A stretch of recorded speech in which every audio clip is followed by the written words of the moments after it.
Better shake your booties for black girl nerds.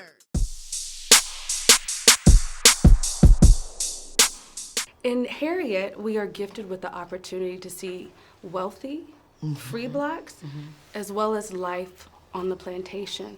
How important was it for you to show the spectrum of life in this particular time period? Because oftentimes we just see the chains. Right.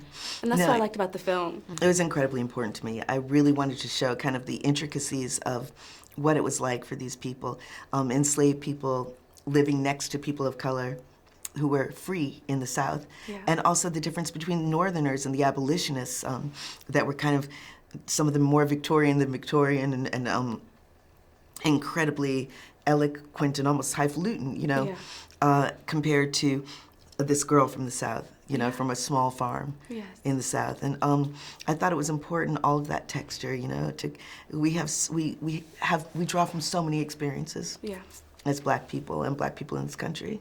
Yes. Now, in the film, you know, there's not a mockery made of faith in the film, which is something I personally appreciated. In what way did stepping into Harriet and preparing for her prophetic visions and her walk with God, did it change you or affect you personally in any way? Because I do have a faith and I do believe in God, this gave me was a chance to really explore that, really explore my faith, like open myself up to being less, I guess, less bashful about it, less embarrassed to talk about it.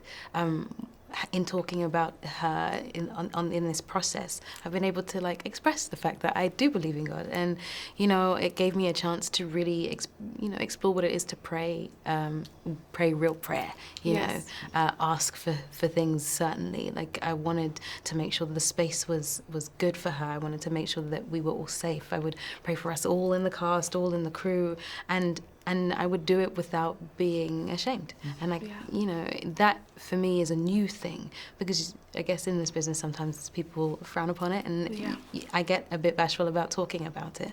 So this was just a wonderful opportunity to see that and to feel like I was safe enough to do that. Now, in Harriet, we get the opportunity to see a bit of America's legacy, especially of white men and their infatuation with black bodies. Can you speak a little bit to Minty's relationship, or lack thereof, with her master's son? Well, what I think it was interesting in doing all this research about the lives of enslaved people is that often the enslaved children and the master's children were allowed to play together until a certain age, right? And so it's like, what I was imagining was this friendship that was formed when they were kids.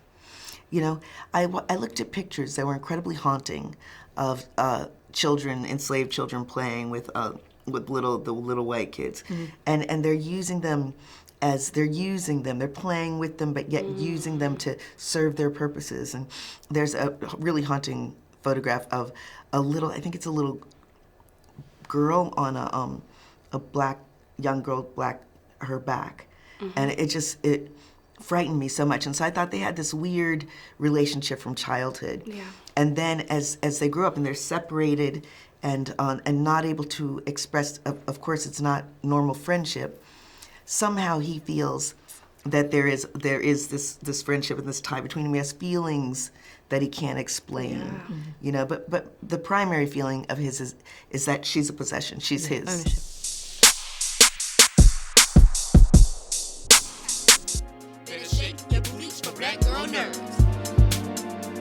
Better shake your booties for black girl nerds.